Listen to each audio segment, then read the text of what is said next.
Warahmatullahi wabarakatuh. Kita bertemu lagi dalam pembahasan data mining. Pada video kali ini kita akan membahas materi klasifikasi dan prediksi. Klasifikasi dan prediksi banyak diterapkan pada bidang-bidang seperti analisis pasar,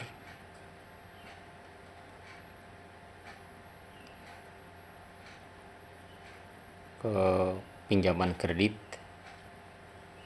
asuransi, dan juga di bidang-bidang seperti pertanian itu banyak digunakan. Kita lihat apa sebetulnya yang dimaksudkan dengan hal tersebut. Ada beberapa materi yang akan kita bicarakan berkaitan dengan ini. Yang pertama, kita akan bicara tentang atau berdiskusi yang berkaitan dengan klasifikasi dan apa itu prediksi. Apa beda di antara keduanya? Kemudian, hal-hal yang berkaitan dengan klasifikasi dan prediksi. Lalu kita akan mendiskusikan klasifikasi dengan menggunakan Decision Tree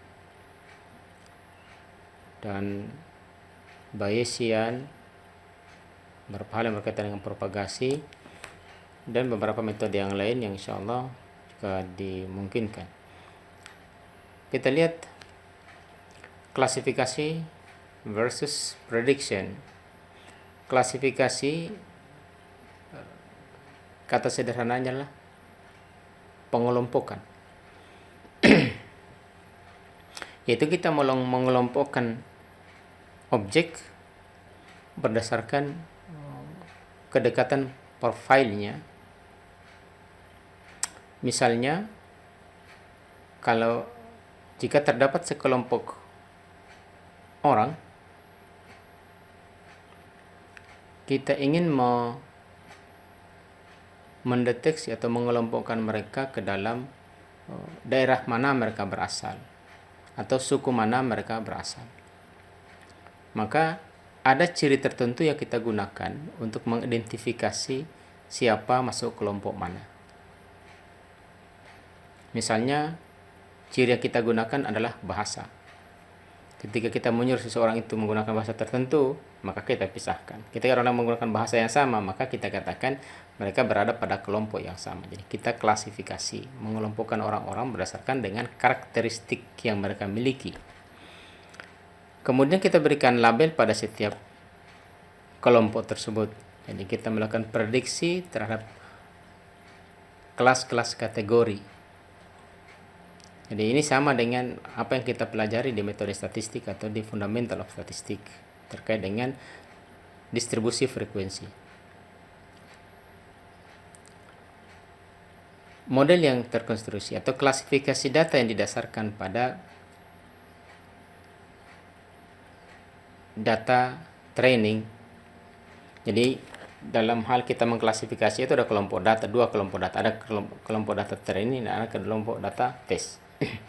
Data training itu adalah data yang kita gunakan untuk mengkonstruksi suatu model yang menggambarkan karakteristik dari kelompok-kelompok yang ada di dalam kumpulan data tersebut. Jadi yang ada di dalam kelompok data tersebut.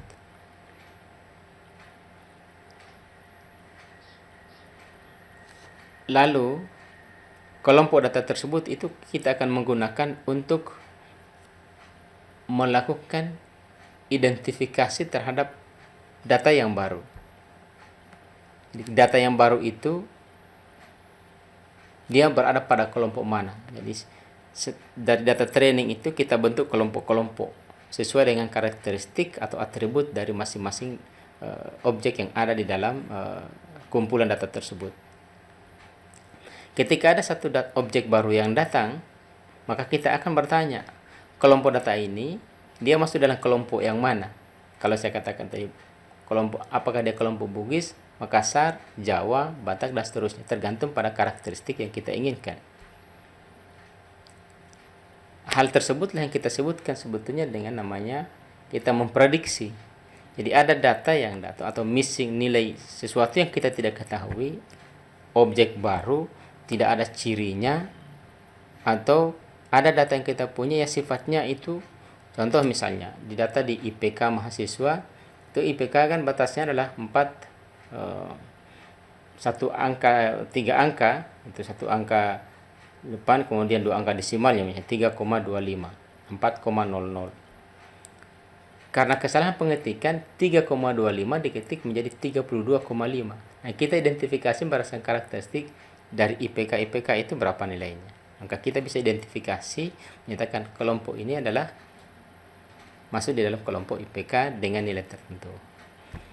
Nah, terapannya mengklasifikasi dan memprediksi. Kita kasih contoh misalnya di credit approval. Ketika seseorang mengajukan kredit misalnya, bahwa di lembaga-lembaga pemberi kredit, pemberi pinjaman itu, mereka punya data berkaitan dengan konsumen mereka, pelanggan mereka, dengan ciri-ciri, misalnya ada kelompok A yang dia itu sering terlambat, susah membayarnya, dan seterusnya. Nah, ketika ada seseorang yang datang mengajukan satu aplikasi kredit, maka akan dilihat berdasarkan profil yang aplikasi yang diajukannya itu, apakah dia mencocoki bersesuaian dengan kelompok tertentu atau tidak. Kalau ternyata dia bersesuaian dengan kelompok A, maka kecenderungannya katakanlah 80% sesuai dengan kelompok A, maka biasanya aplikasinya akan ditolak. Target pasar misalnya. Kalau kita bicara siapa yang jadi target pasar kita ketika kita membuat sebuah produk, kita bicara tentang e-commerce yang selama ini. E-commerce itu ketika kita sering berbelanja di sana, maka dia akan kumpulkan data kita. Makanya pada saat tertentu akan ada masuk di email kita barang-barang tertentu, dan itulah ya barang-barang yang sebetulnya sering kita lihat, sering kita buka di halaman-halaman web mereka. Automatically itu software dari e-commerce itu akan melakukan klasifikasi terhadap perilaku kita, mengklik barang, mengklik ini dan seterusnya. Sehingga akan kelihatan, oh si A itu sukanya barang-barang yang seperti apa, maka akan diberikan informasi terkait dengan barang tersebut. Demikian halnya di bidang kesehatan untuk medical diagnosis dan di analisis yang berkaitan dengan treatment, efektifnya suatu treatment. Nah, kita lihat klasifikasi itu pada 2 tahapan proses. Yang pertama kita itu mengkonstruksi model, dan kemudian yang kedua kita menggunakan model. Mengkonstruksi model di dalam tahapan klasifikasi itu adalah kita mencoba memberikan penjelasan pada sekumpulan kelas yang sebelumnya belum ini ada kelompok data besar, tidak ditahu bagaimana bentuknya, atau tidak ada kelas-kelasnya di situ. Nah, itu kemudian kita bentuk atau kita diskritkan datanya. Setiap pasangan-pasangan data itu kita asumsikan berada pada kelompok tertentu. Kita berikan kepada dia label tentunya dengan ciri-ciri yang ada pada data tersebut. Nah, data yang ini kemudian dijadikan sebagai data set. Kita nyatakan dia sebagai data set. Atau maksud saya data training. Kita jadikan dia sebagai data training. Nah, data inilah yang akan jadikan panduan kepada kita untuk mengidentifikasi objek-objek baru yang masuk. Nah, model, saya kira model yang dibentuk kita paham betul apa itu model. Itu model itu menggambarkan sebagai sebuah aturan klasifikasi. Jadi kita membuat klasifikasi datanya. Misalnya jika di pelajaran berkaitan dengan klasifikasi data, jika dia diketahui seorang profesor pendapatannya 50 juta per bulan, apakah dia akan cenderung membeli laptop atau tidak? Jadi itu nanti keputusan. Kemudian kita bicara tentang decision tree atau dalam bentuk formula matematik. Jadi model yang kita bangun itu di training set itu bisa bentuknya macam-macam. Bisa dalam bentuk classification rules, bisa dalam bentuk decision trees, bisa dalam bentuk mathematical formula. Bentuknya tergantung apa. Misalnya kita mau memprediksi sesuatu, kita pakai misalnya model regresi. Itu bagian dari kita membangun data training. Yang kedua, penggunaan model. Jadi model yang kita peroleh, apakah dia modelnya sifatnya klasifikasi, aturan klasifikasi, atau kita bicara tentang decision tree atau rumus-rumus matematik. Yang selanjutnya kita menggunakan model tersebut untuk melakukan klasifikasi terhadap objek-objek yang belum kita ketahui keadaan. Ketika ada objek baru yang datang, maka kita akan cocokkan dengan perilaku dari model yang kita punya. Pertanyaannya adalah, ketika kita menetapkan satu objek baru yang datang, kita mau tetapkan dia masuk ke dalam kelompok A. Seberapa akuratkah penentuan dari model tersebut? Ini akan menjadi ambigus nanti ketika estimasi model yang kita bangun itu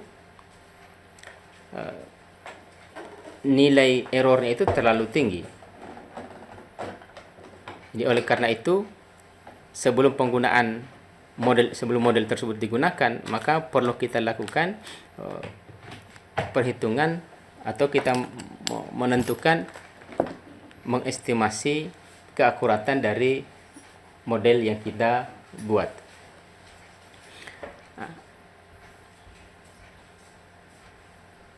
Nah, caranya untuk menentukan apakah model yang kita bangun ini akurat atau tidak akurat, maka kita bisa dengan membangun beberapa model, kita kemudian membandingkan dari satu model dengan model yang lain.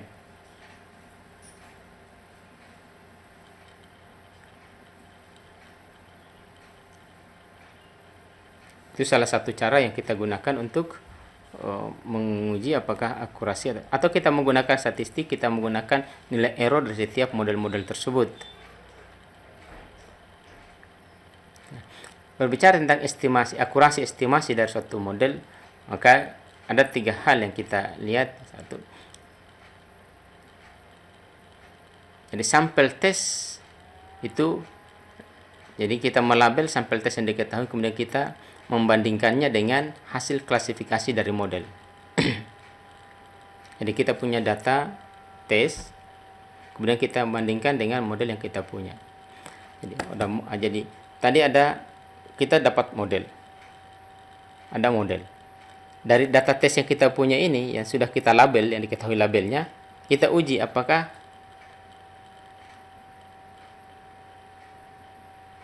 sama atau tidak. Ada data training yang kita gunakan membangun model. Kita ambil sebagian dari data tersebut yang sudah kita tahu labelnya, jadi labelnya sudah diketahui dengan persis. Sudah ditahu ini orang bugis, misalnya. Sudah ditahu ini orang sulit bayar, misalnya, kalau kredit. Kemudian kita masukkan dalam model, apakah dia akan membaca hal yang benar atau tidak. Itu yang pertama. Yang kedua adalah rata-rata akurasi dari hasil identifikasi, yaitu persentase dari sampel yang kita tes yang secara tepat itu terklasifikasi dengan baik oleh model yang kita punya. Kita lihat dalam proses mengkonstruksi model, yang pertama kita punya data training. Jadi perhatikan, kita punya datanya sekarang. Jadi ini adalah data training yang kita bangun. Data trainingnya, contohnya ada nama, ada peringkatnya, ada assistant professor, associate professor, tahunnya 3 tahun, dan seterusnya. Kemudian kita buat dengan menggunakan algoritma klasifikasi, dengan berbagai algoritma yang kita punya. Lalu kemudian muncul hasil. Ini model klasifikasi, muncul modelnya. Model ini dikatakan begini. Di dalam model ini kita punya, jika rangnya adalah profesor atau tahunnya itu besar dari 6, maka standard itu yes. Jadi ini bentuk klasifikasinya. Saya kira ini logika sederhana. Anda pahami logika implikasi. Itu yang pertama. kita lihat penggunaan modelnya. Tadi ini dalam bentuk modelnya. Sekarang kita lihat ke penggunaan model untuk prediksi. Kita tes yang pertama. Ini punya datanya. Ini data tes kita tadi, data tes kita. Ini klasifikasinya. Kemudian data yang kita tidak ada data misalnya Jeff, namanya Jeff, kemudian profesor, kemudian tahunnya 4. Namanya Jeff, profesor 4. Ini data ini yang tersembunyi. Ambil. Apakah yes atau tidak? Kalau dia yes, berarti model ini bisa dikatakan cukup akurat. Itu yang cara melakukan klasifikasi prediksi model. Berikutnya, bahwa di dalam kita melakukan pengklasifikasian itu ada yang sifatnya supervised dan ada yang sifatnya unsupervised learning. Supervised learning itu pembicaranya pada klasifikasi, yakni data training atau pengamatan atau pengukuran dan seterusnya. Sudah ada datanya. Jadi ada data training. Data hasil itu bisa kita ambil jadikan sebagai data training. Kemudian dibuatkan label yang mengindikasikan kelompok dari pengamatan.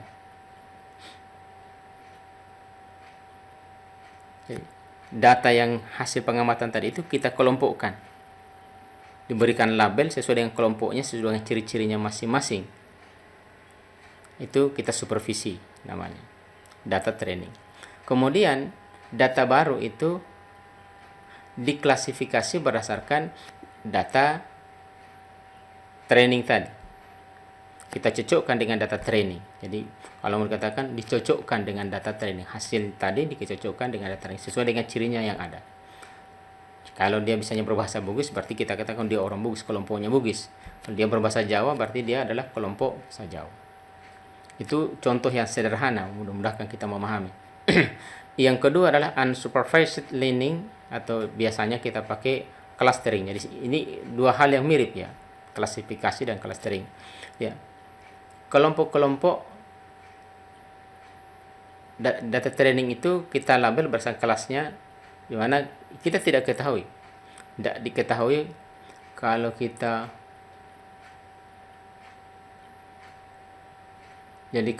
bicara clustering, kita tidak tahu dia di nama kelompoknya apa saja.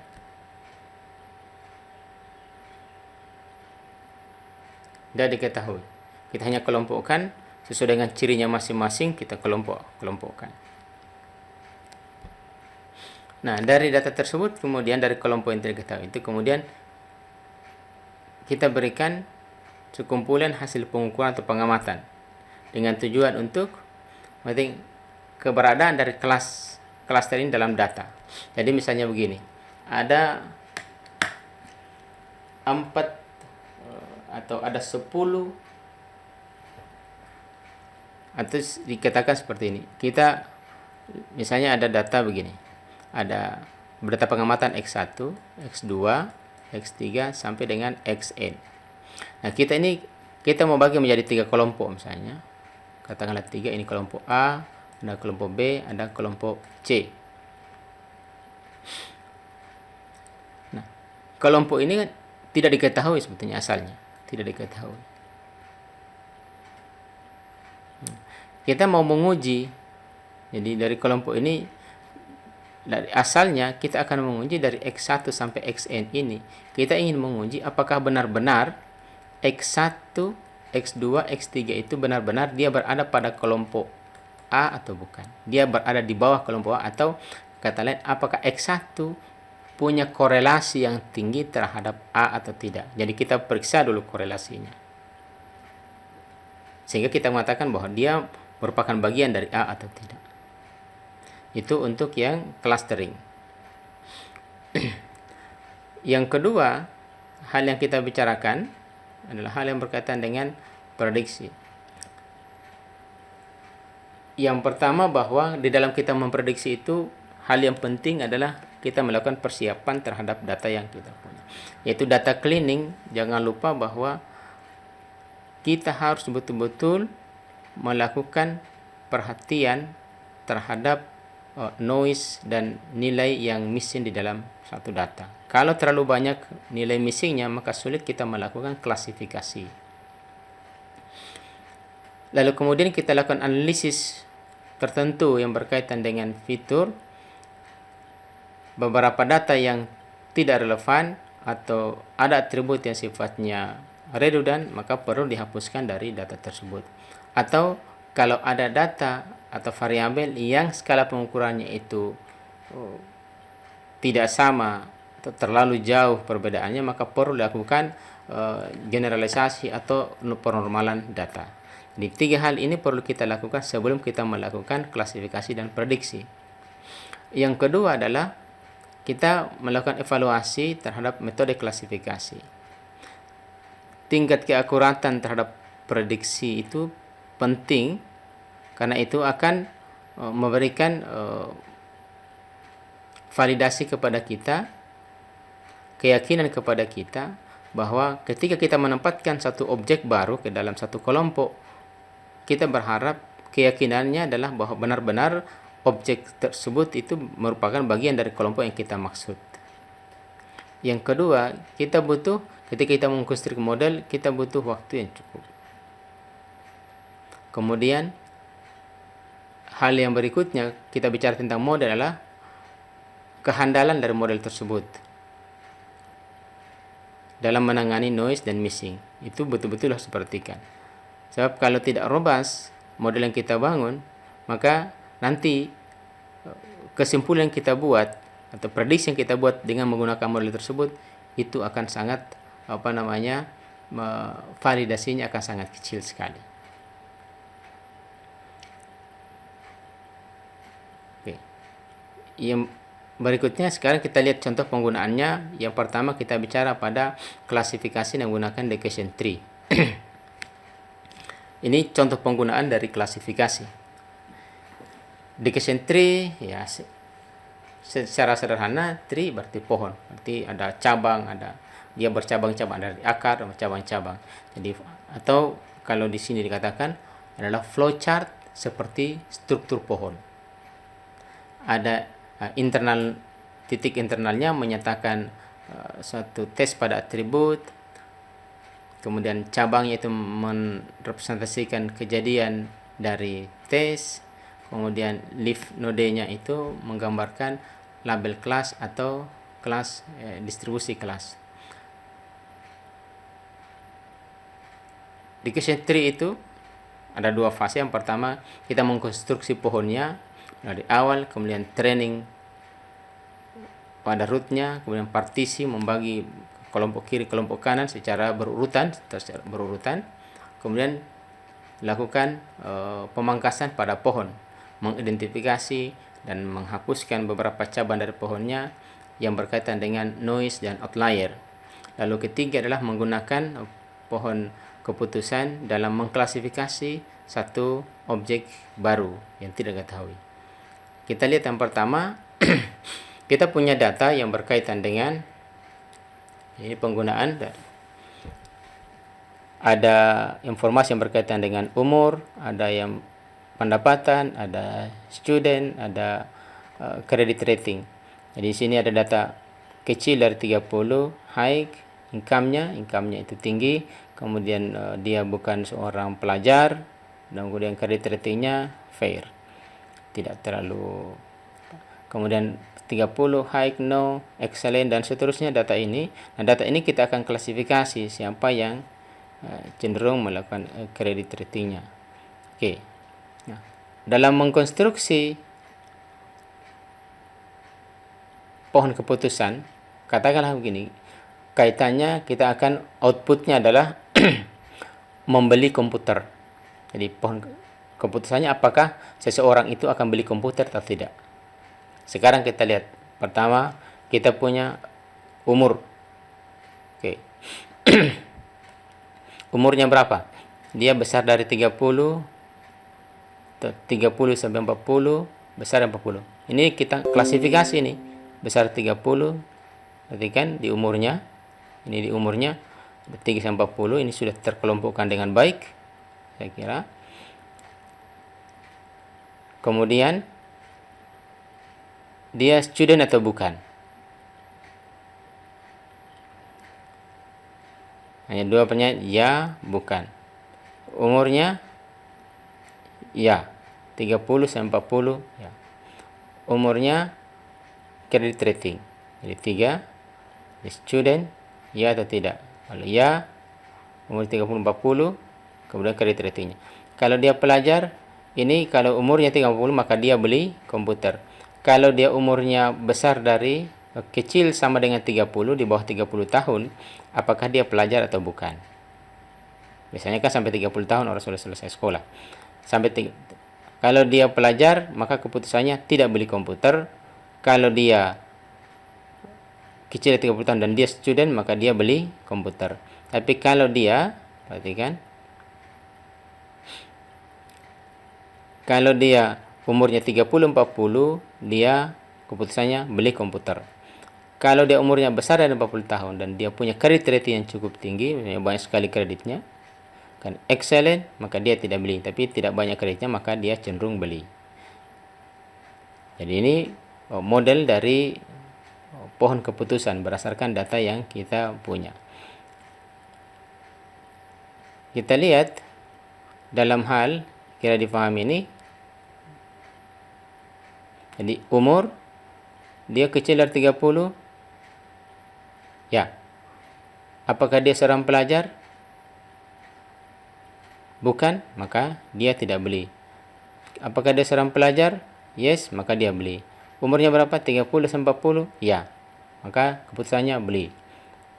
Jadi kalau dibaca, jika seseorang umurnya kecil dari 30 tahun dan usianya adalah,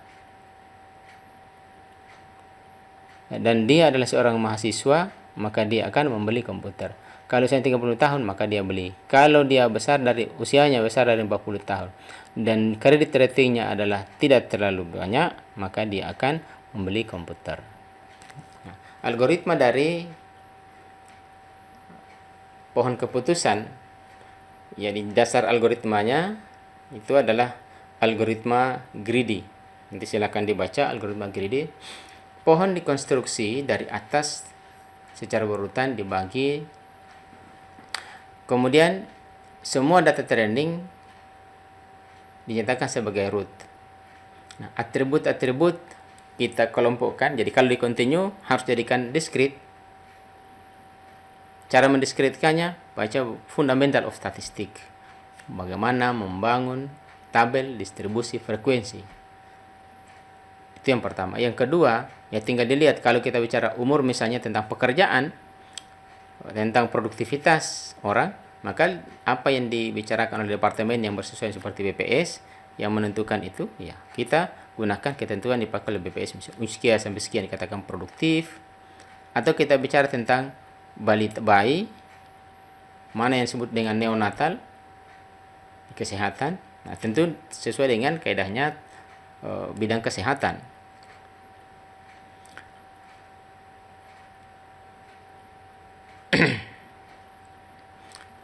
Kemudian syarat untuk menghentikan partisi, semua sampel yang diberikan di node itu kelas yang sama sesuai dengan klasifikasi yang kita sampai tidak ada lagi sampel. Ukuran-ukuran yang digunakan untuk memilih atribut di dalam hal ini terkait dengan informasi-informasi yang kita dapat. Ada beberapa yang kita pakai, nanti kita akan lihat. Yang pertama itu information gain sama Gini index. Jadi ada information gain adalah semua atribut diasumsikan dalam bentuk kategori. Jadi ID3 atau C45 algoritmanya. Dapat dimodifikasi dari nilai atribut yang kontinu. Kemudian yang kedua, Gini index. Semua atribut diasumsikan sebagai kontinu.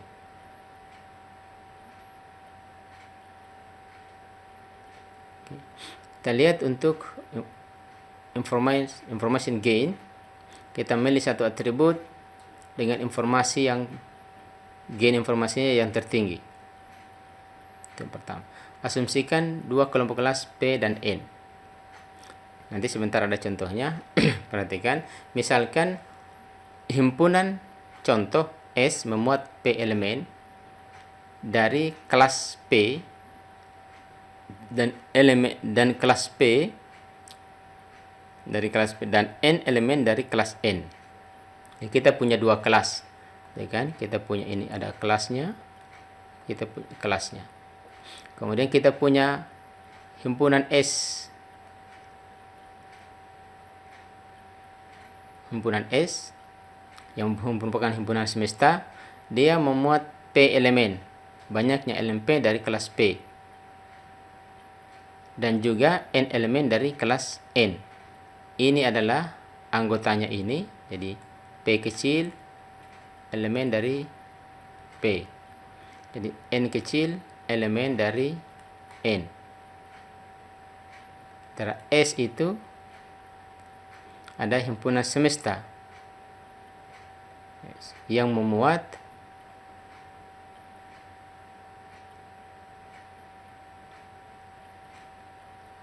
P dan N. Nah, jumlah informasi dibutuhkan untuk memutuskan jika, perhatikan, informasi IPN,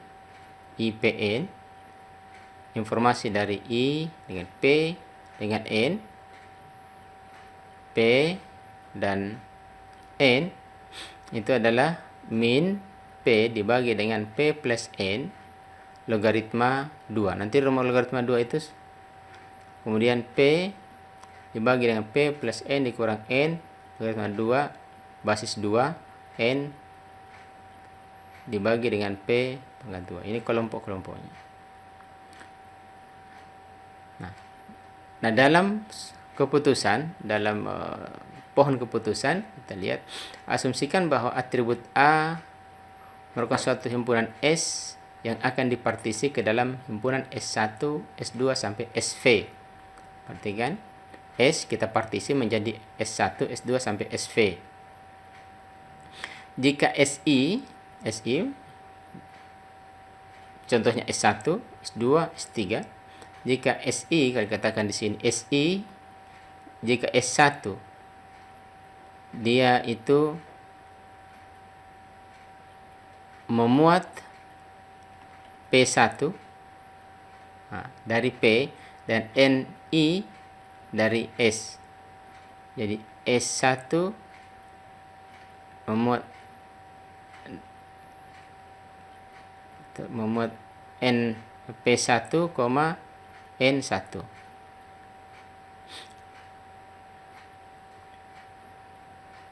Kita sebut sebagai entropi. Atau entropi informasi yang diekspektasi kita klasifikasi ke dalam semua subjek sub-3 SI. Jadi entropi dari A, jadi atribut A,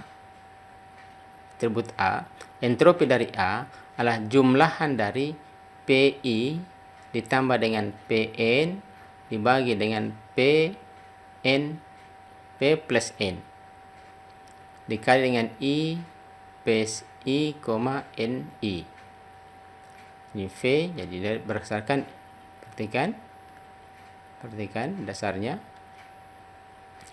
Lalu kemudian informasi kita encoding menjadi gain informasi. Kita dapat gain informasinya. Jadi gain A itulah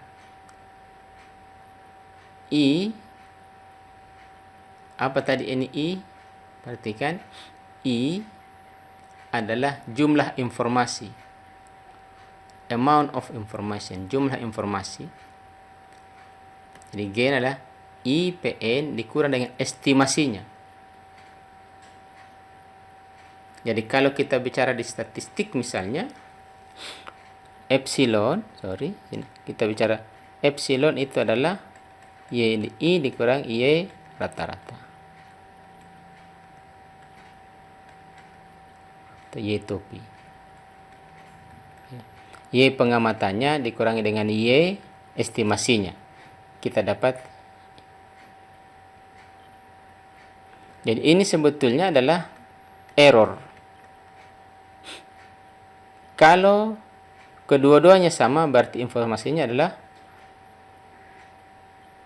Jadi kalau tidak ada selisihnya berarti 0 gainnya. Kalau 0 gainnya berarti informasinya adalah full.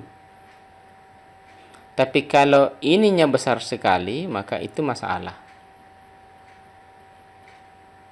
Oke. Kita lihat yang berikutnya. Kita lihat contohnya dalam perhitungan ini. Perhatikan di data kita yang sebelumnya. Di data kita yang sebelumnya ada umur kecil dari sama dengan 40. Kita akan hitung misalnya. Kita lihat kembali data yang kita sebelumnya. Ini kita punya datanya kecil dari yang kita umurnya dulu kecil dari 30. Berapa sebetulnya informasi yang bisa kita dapatkan dari umur ini? Kecil sama dengan 30, 1, 2. Jadi kita punya ini 1, 2, 3, 4, 5. Oke. Sebagai contoh, kita lihat kita punya P1 kecil sama dengan 30. Kelas P-nya itu adalah membeli komputer ya. Jadi ini ya. Berapa yang ya? Kemudian kelas N itu adalah tidak membeli komputer. Berapa yang tidak membeli komputer? Sekarang kita lihat dari yang 30 tadi. Oke, ini datanya. Nanti kita lihat di tempat lain. Di sini tidak ada informasi terkait membeli komputer. Ada data sebelumnya. Ini setelahnya kita tampilkan. Oke. Jadi di sini yang usianya besar kecil dari 30 itu 2 orang peluangnya membeli komputer, 3 tidak membeli komputer. 30 sampai 40 ada 4 orang yang beli komputer, kemudian 0 yang tidak beli komputer, besar 40 3 beli komputer, kemudian 2 tidak beli komputer.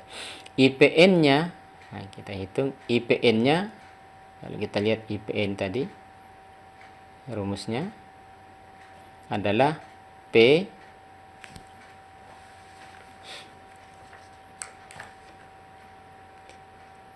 min P dikurang dibagi dengan P tambah N dan seterusnya. Kita akan peroleh 0,971 untuk setiap barisnya. Jadi P1 nya, yang keduanya 0, ketiga 0,97 karena kan kebalikannya saja 971. Nah, estimasinya untuk usia, perhatikan setiap dari variabel itu kita akan estimasi satu-satu. Jadi informasi yang umur bisa berikan itu yang dimaksudkan nanti.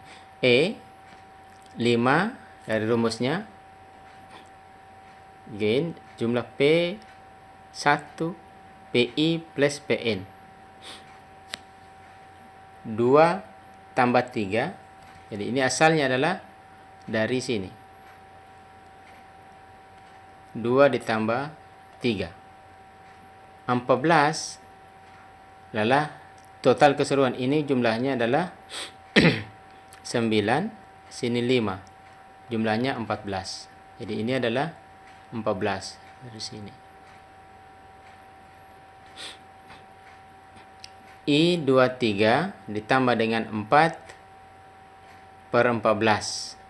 4 per 14 setiap kelasnya, setiap kelompok datanya. Kemudian 5 per 14.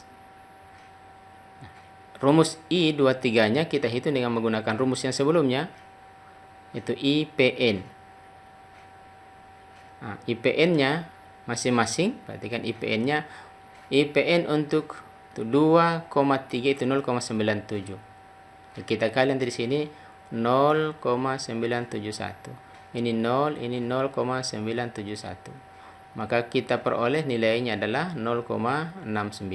untuk estimasi age. Oleh karena itu, gain dari umur, informasi yang bisa kita peroleh dari umur, informasi yang bisa kita peroleh dari umur atau gain informasinya itu adalah IPN dikurang dengan estimasi atau entropi dari age. Berapa nilainya? IPN adalah 9,40. Di 0,940 dikurang dengan 0,69. Berapa untuk umur? Maka kita punya 0, ini 40,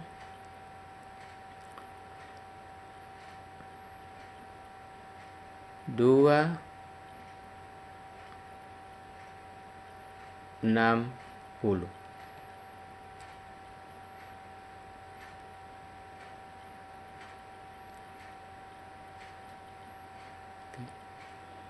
Gain dengan cara yang sama kita bisa menghitung gain income itu 0,229.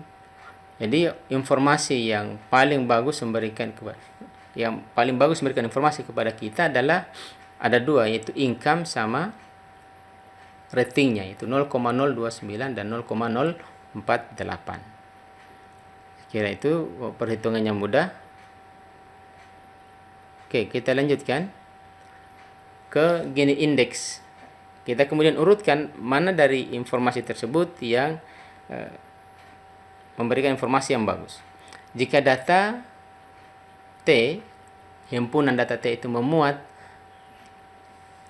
dari N kelas, maka Gini Index Gini T itu didefinisikan sebagai, definisinya adalah Gini T-nya itu 1 dikurang sigma J P pangkat 2 dari J. Di mana perhatikan PJ-nya itu adalah frekuensi relatif. Apa maksudnya frekuensi relatif? Itu sama dengan peluang. Jadi misalnya kalau kita punya data, misalnya 1, 2, 3, 4, 5. Jumlah datanya ini, jumlahnya itu adalah 15. Maka untuk P1 itu 1/15. Ini disebut dengan relatif frekuensi. Nah, jika suatu himpunan data T itu kita split bagi menjadi dua subhimpunan menjadi T1 dan T2 dengan ukurannya masing-masing N1 dan N2 secara berurutan, yaitu T1 ukurannya N1, T2 ukurannya N2, maka Gini indeks dari hasil memisahkan data yang memuat sampel dari N kelas itu, Gini indeksnya itu adalah, jadi Gini splitnya T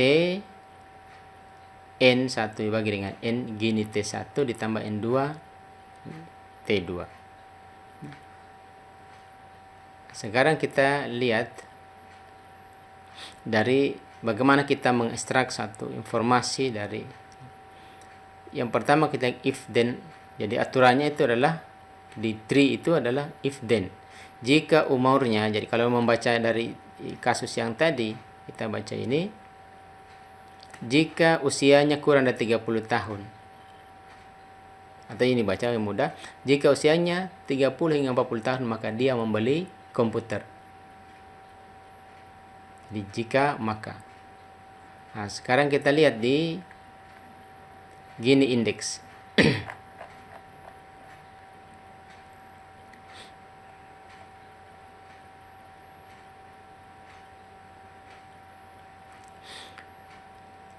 Jadi aturannya adalah if then.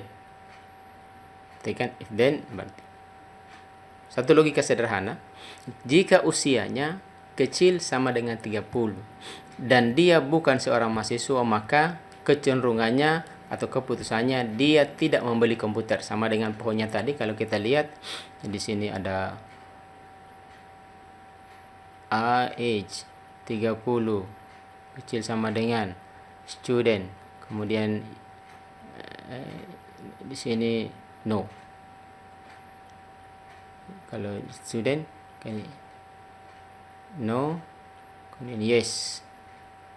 maka keputusannya no, dan sini yes.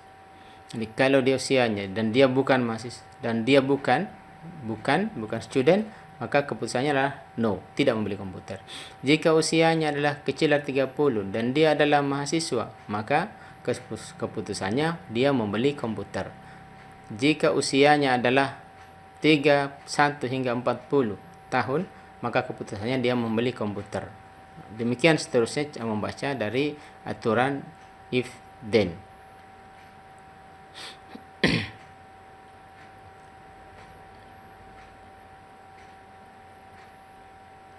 Nah, adapun kalau kita ingin mengklasifikasi terkait dengan database yang besar, maka tentu kita akan menggunakan tambahan-tambahan yang teknik dalam proses klasifikasi.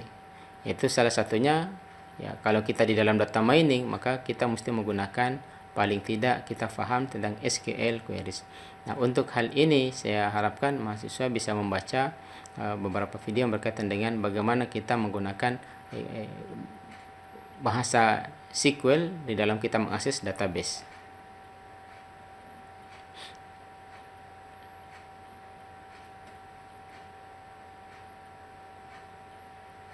Oke, saya kira demikian.